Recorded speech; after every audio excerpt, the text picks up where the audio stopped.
Okay folks, two mass animal die-offs in the United States, one with birds in Kentucky and one with fish in Florida. We also have the continuing earthquake swarm going on in the Virgin Islands. Looking across to the other part of the world, pretty bad cold wave going on in India, and they actually just found bird flu there as well. They've had to cull thousands of birds. There's a ship that has just gone missing in the northern part of Indonesia, just north of the Philippines. Mount Lokan erupted this morning. And we're also having a lot of rainfall, flash flooding pretty much all over Malaysia, northern Indonesia.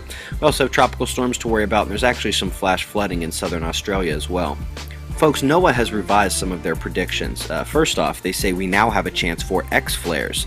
We'll actually come back to this in a moment. What we're really interested in here, folks, is they now recognize that more than one coronal mass ejection is coming at the Earth. However, they're still not quite on the correct page, as they say both of these are from filament eruptions. Now, as we look here at their CME evolution endless spiral, you can see both ejections coming off the sun, but if you look in that middle part right there, you can see they're both on the top. That's the northern part. They both came off the northern part of the sun. They're just talking about these two filament eruptions that came off there and completely ignoring what happened after the second filament eruption occurred, and that is 4 to 5 coronal mass ejections in conjunction with these M flares coming out of this region. Now this one and one on the other side of the sun in the southern region are both labeled beta gamma, and these are what could put off X flares. Taking a look at the induction magnetometer, we saw something interesting happen here, folks. Now, as we watched this resonance build, we thought, hey, are we building to an earthquake here? This is some strong little shaking, some resonance the Earth has. Well, there was no earthquake, but that was one of the M flare events that we had. Now, obviously, this doesn't happen every time there's an M flare event, and they probably weren't connected. But if they were, it might have something to do with these magnetic portals, and here's why. Now, these magnetic portals, these would be the black and white dotted lines you see connecting everything to the sun here.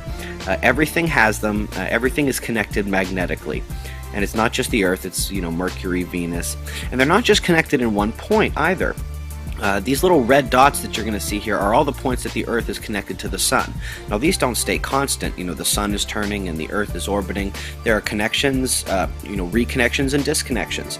And think about what would occur, magnetically when that happens. Much of the resonance and the things that we're looking for in terms of space weather are magnetically connected. So, of course, you might see some resonance on the induction magnetometer. And on the Sun, everything from coronal holes, solar active regions, magnetic filaments to these loops you see right here, they're all suspended by magnetism, so a disturbance in one of the magnetic portals could produce some instability on the sun as well.